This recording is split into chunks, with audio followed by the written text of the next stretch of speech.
What does it mean to be conscious? We see that the early Egyptians and Mesopotamians created the idea that the body was a container for the soul, and that when the body dies, the soul may live on. This mirrors the Eastern religion's idea of samsara, or the cycle of birth and death, which became central to their philosophy. It was with Plato and Aristotle that we see the soul further examined. Plato proposed a tripartite model of the soul, consisting of reason, spirit, and desire, while Aristotle proposed the soul as the central component of being. However, now we see a divergence in thought. The road diverges between monoism and dualism. This difference can be embodied by the Taoists and the Renaissance thinkers such as Descartes. The former group emphasized the harmony of the mind and the body, while the latter proposed a separation between body and mind. Wait. Professor, you're telling me people used to think that the mind and the body were one thing? Well, there are some people that think that consciousness is a fundamental aspect of the universe and that consciousness pervades everything. Yet there are other people that think this whole conversation around questioning consciousness is superfluous and that behavior and action are the only reliable ways we can investigate what type of creatures humans are. But I have a feeling you're not going to fall into that latter group if you're asking these type of questions.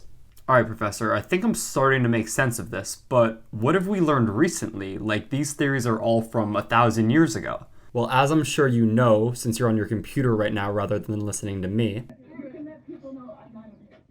we've seen the rise of technology over the last 50 years. This has given rise to cognitive science as an official formal field, which began to study the mind as an information processing system, comparing our mental processes to computational algorithms. We've also seen the tools and analysis we're able to do on the brain greatly advance over the last 50 to 100 years, such as brain imaging technology that is now able to precisely locate where different actions that we take occur in the brain, such as long and short-term memory formation and sensory perception and processing. It's also proposed that the brain is a predictive processing model where it's expecting and making predictions about what sensory inputs are going to come next. If this predictive processing model is true, then what occurs during something like meditation or a sensory deprivation tank experience? Great question. This opens up the conversation on altered states of consciousness.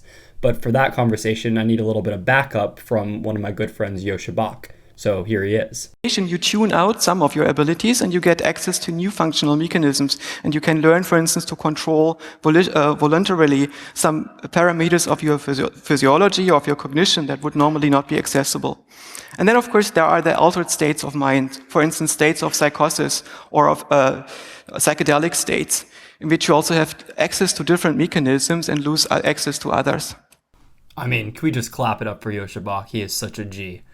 He also has such a succinct explanation for what he thinks consciousness is. I think it's pretty representative of a lot of modern views, and one that I personally, I would say, subscribe to. It's essentially that consciousness is a grouping of a lot of different processes all taking place at once. So in the middle, we have this core consciousness, and we have a bunch of functionality that may or may not be present. And consciousness, in this sense, is really a big set of functions. And it's similar to love. Love is also a set of overlapping states that are given rise to by different mechanisms, for instance, a need for closeness or a need for affiliation. All these together form this big compound that we call love, but it's actually a set of very different mechanisms. In my perspective, the mind is an information processing system. To perform all this information processing, what we need to have is computation. We need to have some substrate that gives computation to the mind, and currently we tend to believe that this computational substrate is mostly the brain with its neurons. But how can we account for the regularity of the patterns that the universe throws at us? How is that possible? What can we say about the universe? Apparently these patterns that we have at our systemic interface are quite regular. That's why we can encode them so successfully into concepts and things like time and space and so on. To produce these regularities and patterns, the universe needs to compute too. This is the only thing that we can say with some certainty. It's necessary and sufficient to produce regularities and patterns that you can compute. So the panpsychists were right after all. Hi everyone, thank you so much for watching if you made it this far. I appreciate it beyond what you can even imagine. This is what I love to do. I loved making this video. I loved learning all the things I learned on the way.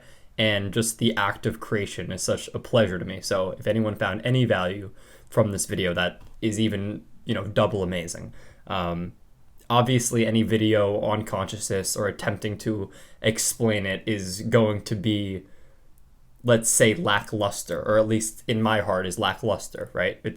We're never, who knows if we're ever going to get to the bottom of it, and who knows if we even really want to get to the bottom of it. It's a mystery. It's it's something special and kind of the last unknown. But I still love pondering and thinking about it. I've loved thinking about who I am and what it means to be me and be an agent in this world for as long as I can remember. So being able to share this with you guys is just awesome. I hope you enjoyed, and I'm going to keep trying to make more interesting, hopefully entertaining videos.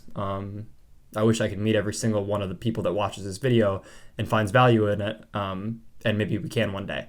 But for now, peace out, be well, and keep questioning everything.